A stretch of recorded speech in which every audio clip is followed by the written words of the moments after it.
All right, on this episode of Bare Knuckle Bowker, very excited to be talking to an individual competing at BKFC KnuckleMania VI, which goes down on February the 7th.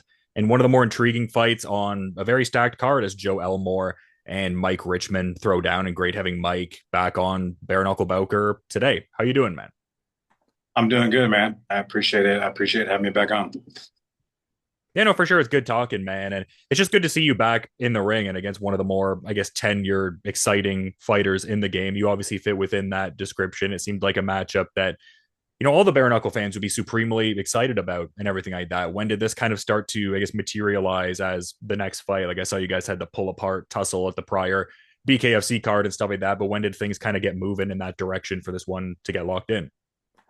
Well, there was there was talks of possibly me fighting him and some other candidates when there was talks of me dropping back down in weight to 75 and then to 65. So then his name kind of came up, and I think he heard about me coming down and whatnot. And I'm sure, just like any other fighter with a little bit of pride in their own ego, they're like, all right, cool, you wanna come down and fight, and I think that's kind of what it built up to that moment when we kind of crossed paths at the Hollywood, Florida show. Um, that led to us finally making it happen at Knucklemania.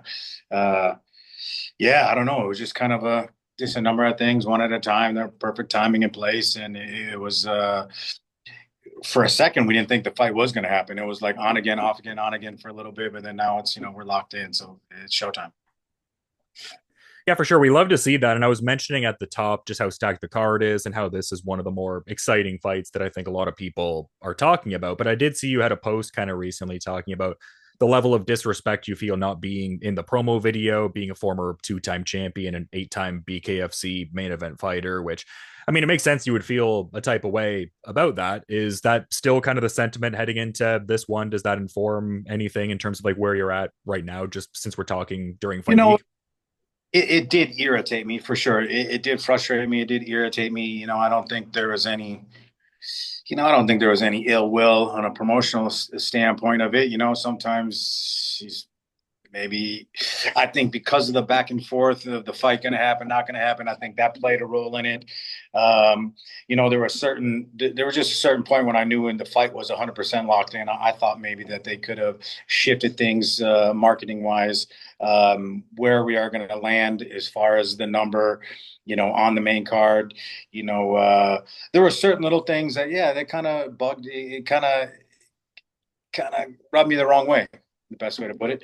And now it's like one of those, like, all right, cool, we got to move on. Put it behind you. It's fine. Show everybody again why they love to tune in and watch you fight. So, I let that moment pass, and now I'm just ready to drive forward and make it happen.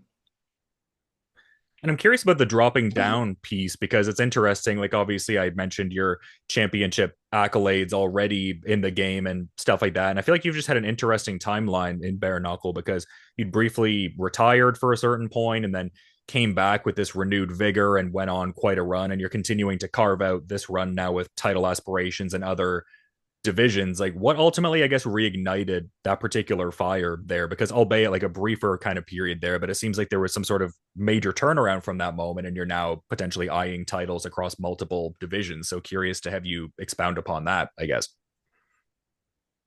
Yeah, you know what? I jumped the gun.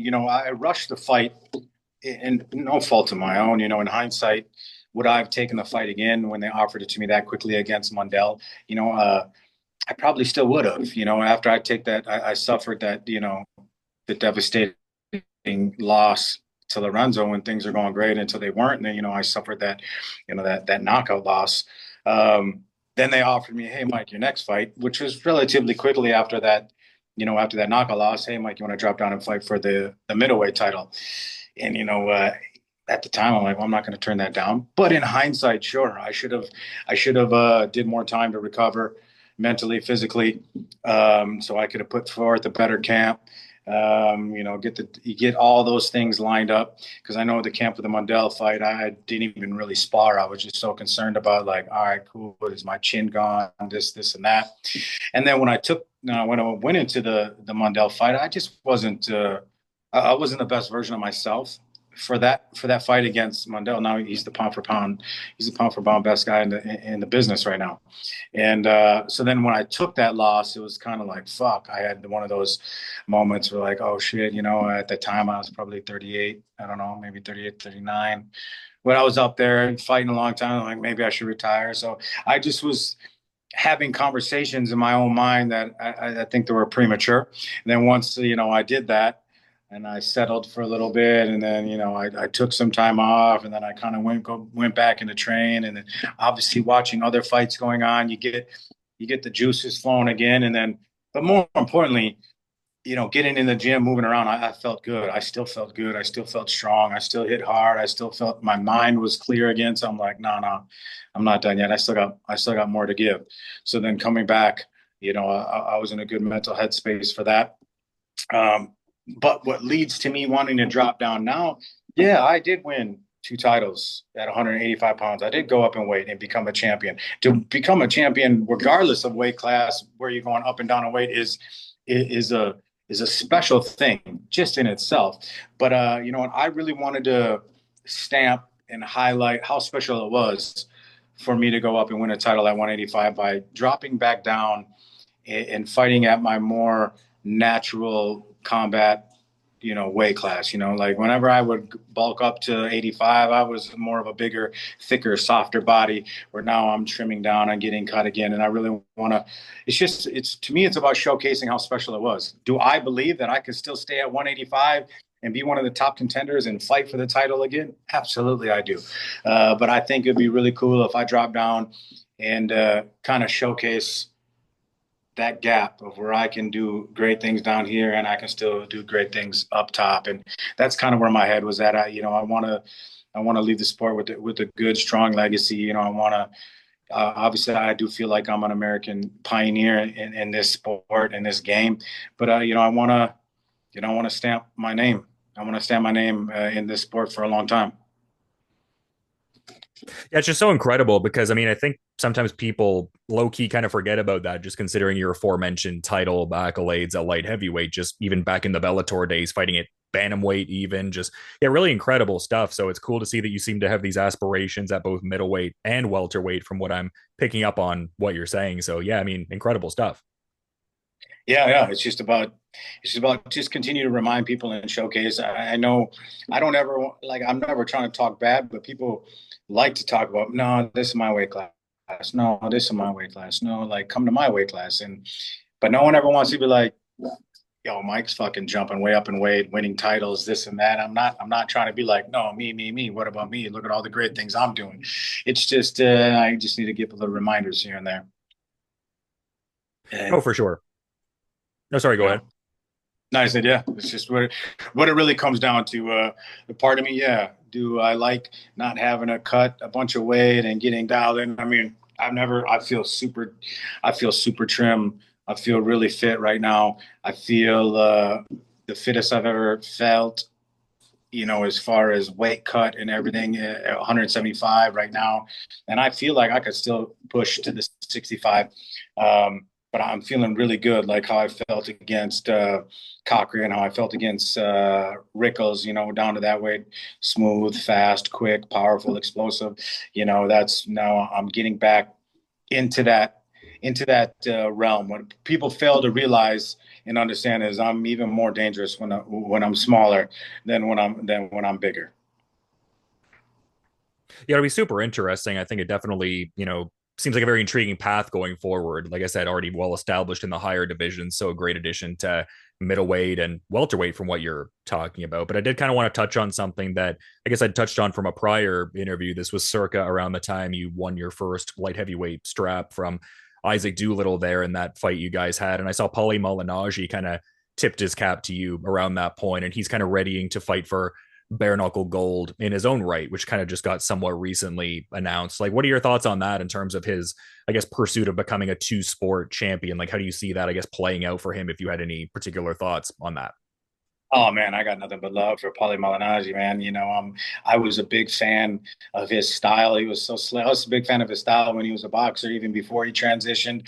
I've been a big fan of him, for a long time. And then, I was sponsored back in my MMA days. Him and his future legend, can't even speak, future legend clothing brand, excuse me. Sponsored by them for a handful of fights. They supported me a lot in my MMA career. So to see Paulie go out there, he's still slick. I mean, he's still got it. And I think his accuracy and his jab and his movement is perfect to cut people up and score and win in bare knuckle. And yeah, I'm happy to see him go out there and try to reel in another title. And he's doing it in the Trigon too, and that it's even smaller ring, so he's not even less movement, and his style is meant on movement. So it's cool to see him get in there and get after it. All allowed to Paulie. Yeah, it was really cool. Like it seemed like he, I don't know, really adapted in very defined ways from his first bare knuckle fight in BKFC to what he was able to do in the Trigon. So it seemed like there was that specific, like localized, I guess, fight IQ consideration to the bare knuckle kind of paradigm. So it was really cool to see for sure. Yeah, yeah, definitely. No, definitely love that for sure. And it was kind of touched on in certain regards in the earlier part of our chat, just your history with both Lorenzo Hunt and Dave Mundell. I feel like I'd be remiss if I didn't get your thoughts on the Mundell versus Hunt fight that's taking place at KnuckleMania. That would seem like one of the more intriguing fights on the card. Yeah, I mean that fight is an epic fight. Me, obviously, I fought them both as a prize fighter myself, and I love the fight, and I love the sport, I love the business, I love it all. But I'm also a fight fan, and I'm still a fight fan. Excuse me, I still watch the bare knuckle fights. I still enjoy it as a fan as well, and that is a phenomenal fight. It's going to be a phenomenal fight to watch, to be there, to be a part of it, and it's really going to be interesting because Mundell is very slick, southpaw. He reminds me of like a younger version of me. Very, very, very slick with his hands. He's got good power in both his right hand and his left hand as a southpaw. He's got a nice lead left hook, excuse me, a lead right hook with a good overhand left hand. I mean, he's got all the tools um, to beat Lorenzo. You know what I mean? And he hits, I think, punch for punch. And it's easy for me to say, right? I mean, I got a TKO loss to Mundell and a KO loss, to Lorenzo, who had me snoozing.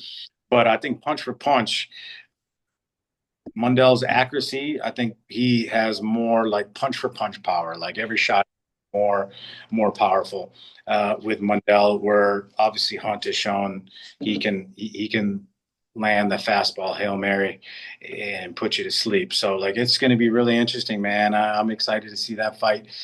For me to get back after my fight, get back in the back and try to see that in time. Yeah, that would be an interesting one for sure. And I feel like just considering where they're at, I mean, you mentioned earlier as well, Mundell's number one pound for pound status and everything like that, and Hunt's resume. I feel like this is an intriguing fight insofar as like the fact that you could pretty definitively, put that stamp on that guy as one of the top pound for pound, if not number one pound for pound, at least specific to the company. So yeah, very intriguing fight for sure. And I guess the Mundell rematch is like somewhat on the radar, just considering the aforementioned title aspiration pieces. Like maybe that's a rematch you're still looking to, lock in at a future point as well. So it'll be interesting to see how things unfurl. A lot of intriguing moving parts, it seems like. Yeah, yeah. I think I am. I don't know how many more times Lorenzo will keep cutting to 85. I know that's a big cut for him, but he does it. He still comes down to want to establish himself as the guy at 85, and props to him for that. I don't know how many more he's going to do that because he has his own aspirations of weight brackets that he's going after.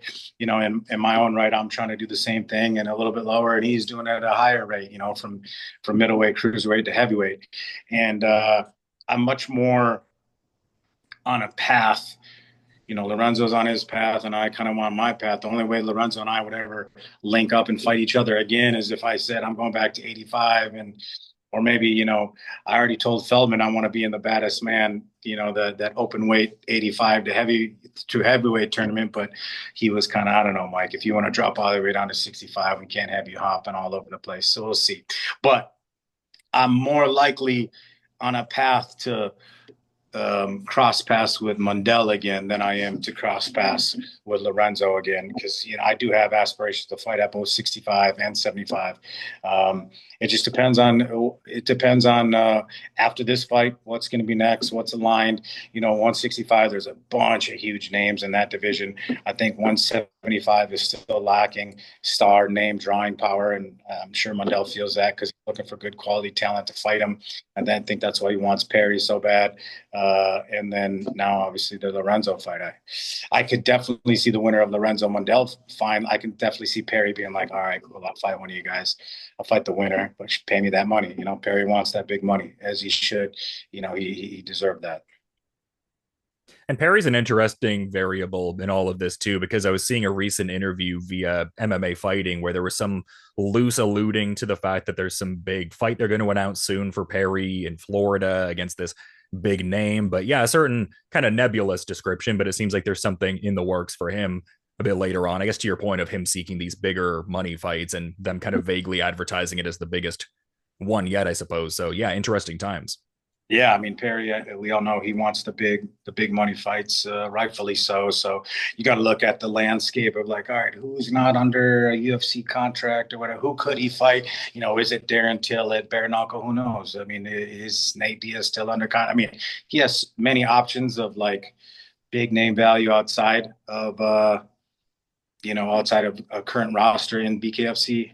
He has many options, and he can be like, show me the money. So we'll see.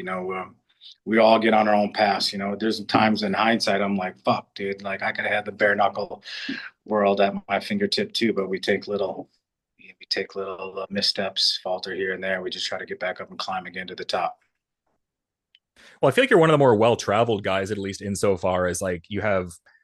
And I mean, maybe you're not necessarily the only fighter that qualifies for this, but you very well could be, just in terms of like getting experience on all of like the bigger stage, kind of like hyped up bare knuckle shows. Like you'd fought for Valor BK and BKB and BKFC as well. So just a real good lay of the land as far as just what's been happening in this kind of like, I want to say burgeoning sport, but I mean, it's the oldest combat sport, but you know what I mean. Just I feel like you have a really good lay of the land in that kind of regard, just fighting for a lot of the bigger kind of circuits out there in your time.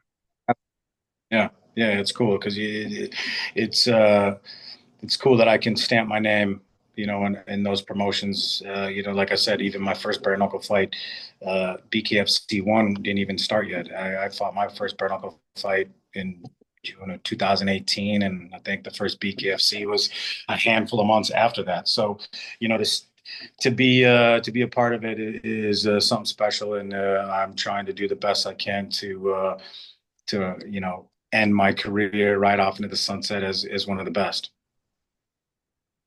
Yeah, for sure. You've already put together a great track record. And I feel like this fight fits very well within that broader kind of story. Just like I said, you have a very exciting style. And I feel like Elmore very much fits within that as well. Like he's a guy who's really, been in there with some of the higher end kind of guys and stuff like that, like the Connor Tierneys and Dustin Peggs and Leonard Garcia's, guys who either were champions or went on to become champions. I guess, what are your thoughts on Joe Elmore's overall skill set and just what he brings to the table here? I think Joe he's a scrapper, man. He's a scrapper.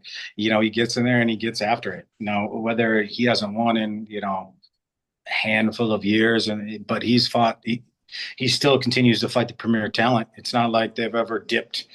All right, Joe, you've lost. Let's tip the talent pool for you to kind of get you back in there. Every fight he's kind of fought, top tier guys at that time. And he just gets out there and he puts on a show. He gets out there and that's his style. He's swinging away and he tries to draw you into an exciting type of fight. He draws you into those little wars, those little battles. I am not the type of guy you want to draw into a battle, though, because I don't think he's really. I'm not saying those other guys can hit hard as me, but I don't think they can hit hard as me. I just don't think. I mean, I continue to prove it over and over again in different weight classes. We'll find out. And that's an interesting question. And it could be a combination of these two things. Like, how much of that do you think is just like this preternatural KO power you just always kind of had versus like how much of it has been informed by, I guess, the technique and how much you've put into your craft? Or is it ultimately a combination of both? It's a combination of both, for sure. It's a combination of both. I do feel like I do really well at my craft and my skill set, knowing how to sit down at my punches, knowing how to sit down on the right time, knowing how to really do all the basic fundamentals of turning your hips, getting your shoulders, snapping, all of that into the shot instead of arm punching this and that. So I do feel like the technical side of things, I am very, very smart on knowing when to land those power shots. But then I just think I have the natural ability as well. You know what I mean? I'm not overly big thugging arms. I don't know, man. I just crack hard. I don't even have big hands. I got fucking like goddamn fucking Burger King hands, but like these fucking they hurt people. You got a couple whoppers there on you. Yeah. No, it's great stuff, man. I mean, I've really enjoyed watching your body of work so far. And I mean, like you said, I mean, the record speaks volumes, but it is kind of interesting because it's like I think sometimes maybe people will see X amount of knockouts and maybe think like this guy forces the issue in a certain way. But like you said, there's always that composure and adherence to technique and fight IQ. Like you don't try to force the issue, just try to manifest it when there's the opening, I suppose. Yeah, anyone that watches my fight that has a good idea of knowing how to dissect fights and what they're watching is it's not like I have a very big high punch count. It's not like I'm going up there punching and putting together a long strenuous combination. I am looking for precise, accurate. I'm very economic with my shots, but the shots that I do throw, I'm trying to land with devastating power. Even if it's just my jab, I'm going to make it hurt. I'm going to make it count. So yeah, it's just my style. People over the years have just said my style is more like a sniper, and maybe that is that way. But I rarely will get in an exchange where I'm overly committing high volume punches because I don't ever want to put myself in a position where I'm gonna land at a funky ankle and fuck my knuckles up. I want to turn it over for that right perfect shot that's really gonna hurt you. And honestly, as we're kind of talking about the fight IQ and more technical pieces, and just with your aspirations to fight at, 165. I mean, I guess now that I say that, he's more vying for the lightweight title at this juncture. But a guy like Austin Trout versus yourself, I think, would be a very intriguing fight. But I guess Dustin Peg would be the target in that division at this juncture. But I mean, I guess just speaks to the idea of how many interesting potential matchups you have as you kind of navigate these lower weight categories. So many, yeah. There's so many intriguing matchups now. As I continue to try to bring down my lifestyle, because the most important thing for me is after fights, trying to maintain a good lifestyle as far as what I'm eating, what I'm drinking, so I don't bulk up too heavy again. Because there was a time when I was like, all right, cool, I'm fighting at 185. Yeah, I can eat whatever I want. I can drink fucking whiskey. I can do those things. I love drinking whiskey. I love, eating cheeseburgers. I wasn't worried about those things. And as I'm older now, I'm 40, when I was 28, whatever, my MMA days were like, cool, my body could handle that sugar or that fat or that processed food and I'd be fine. Now I'm like, I got to be more aware of what I'm eating, what I'm intaking. So those post-fight action of indulging in certain things, I just got to be smarter on that, keep my walking weight down. But you never know. Maybe 155 could be, in the cards down the road if I can continue to stay lean, after my fights and whatnot. But there's so many talented guys at 165, 155, like you said. I mean, Jimmy Sweeney and I almost crossed paths many, many years ago. And I got nothing but love and respect for that dude. And he's so talented. There's Franco. I mean, there's all of those. I mean, there's Tyranny. I mean, there's so many talented dudes over in the UK. And then obviously you still got Trout at 55. He was at 65, dropped down, Palomino. Like all those guys are so good, so talented. That 55, 65 range, Trinidad Snake, he's freaking stud. I think he's 65 now, but there's just so many talented dudes at 55, 65. We'll see. Um, yeah, we'll see. And then, like I said, 75 will always be there. If, they're like, yo, Mike, we want you to come up here and make another run again. I'm open to that as well. It's great stuff, man. And it seems like you're in an awesome place. But I also do want to be cognizant of your time. The time's getting away from me a little bit. And I do want to be mindful since we're talking during fight week. And I really appreciate you, carving out the time in that sense. But I figured I'd give you the floor if there maybe was any parting thought you wanted to add as we're kind of wrapping up, man.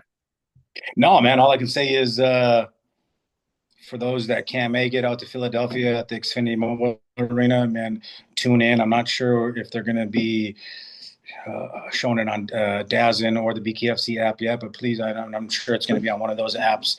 And tune in. Tune in because not only is my fight going to be electrifying, that whole card is stacked. I mean, I think there's 12 fights of just a stacked card. It's an amazing KnuckleMania is an amazing event. It was cool to main event KnuckleMania 3 to be here fighting at KnuckleMania 6 is badass. You know, it's cool. So tune in. It's going to be lights out.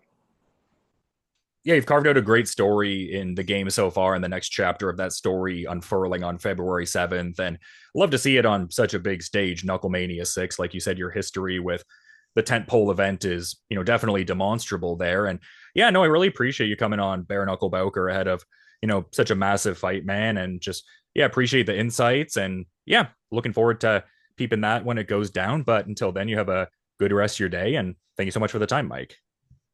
But no, man, I appreciate it. Later. See ya.